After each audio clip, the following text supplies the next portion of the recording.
What a disappointment. I specifically told my other aide that they were meant to accompany me on this journey into town. But to my chagrin, it appears that she's come down with a touch of a cough. It would be foolish of me to have someone who might be infected with some sort of illness gathering and preparing food with them. And unfortunately for me, you were the only other member of the staff who was available to go with me. It's far too much work for one person to do alone. I need someone to follow me around and carry the satchels once we obtain everything that we're looking for. I also need you to carry them back to the carriage once everything has been purchased. I didn't work hard for all these years earning my seniority only to be reduced back down to menial labor. Besides, with you nearby, I'll finally be able to keep a close eye on you to ensure that you can't possibly do anything incorrectly. After that incident in the garden with the tomatoes, I don't know that I can trust you to do anything by yourself. You're really proving to be somewhat of a thorn in my side, you know that? The stains from those tomatoes will take the laundry handlers weeks to get out completely.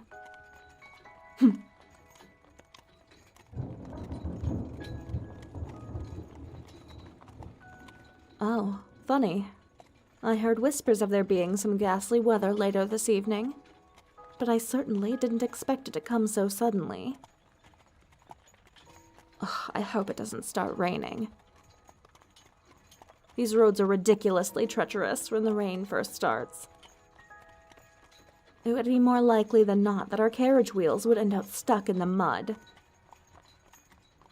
Then, goddess forbid, I would be trapped here with you until the sun came out and dried up enough of the water for us to continue.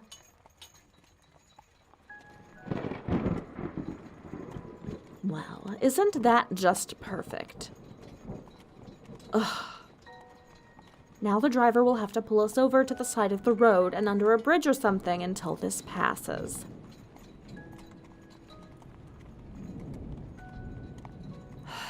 This is simply perfect. Might as well make yourself nice and comfortable. We're going to be here until this clears up. Some days I feel like I'm being tested even more than others. Oh, it's nothing. Nothing that concerns you anyway. My business is my own. You don't need to know anything about me other than that you are to answer to me and that I am your superior. Anything further than that is nothing more than pointless frivolity that benefits neither you nor I. What's that? No, I don't wish that I had someone to talk to. If it were up to me, I would work entirely alone. But unfortunately, those weren't the terms of my contract. I didn't ask to be assigned to this particular royal family, but here I am. Stuck with you in this miserable carriage and goddess knows where, in the middle of a rainstorm. There are so many more productive things that I could be doing with my time to hurry this process along. What process? Don't be dense. The process of my employment, obviously. I only have a certain amount of time that I'm required to serve in service to this family. No different than the terms of your service. Well, I suppose a little bit different than the terms of your service. I didn't come from a family of worthless money-squandering idiots, after all. Apologize. For what? Speaking the truth about your family? Do you honestly believe that I don't know all about you and the debt that your family tree owes to my master? Truly. I find it laughable that you would assume that I don't know absolutely everything about you. You are one of my charges, after all. I wouldn't allow just anyone to be assigned under my command. If I thought you were capable of anything truly sinister or remarkable, I would have rejected the proposal immediately. Fortunately for you, I think. The master of the house's other alternative for reclaiming debts is far more invasive.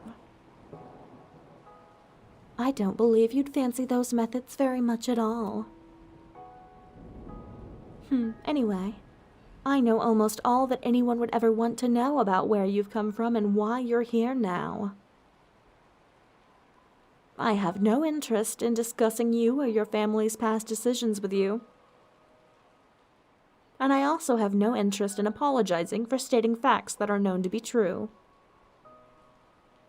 Your life and your servitude at this very moment are worth nothing more to either myself or the estate than the amount of time that you have left in our service. The irony of it all is that it's actually very likely that my time of service will expire before yours. So, who knows? Maybe if you can manage to not be a blithering fool for the time that you're here, you might actually move up the chain of command and take my place when I leave. I wouldn't hold my breath, though.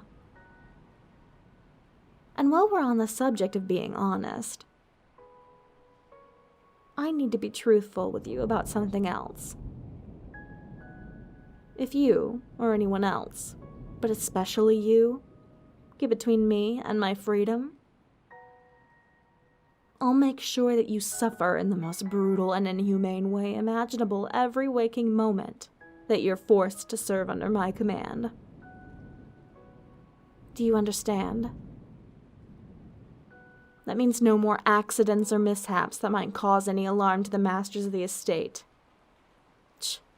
You can't find good help anywhere these days.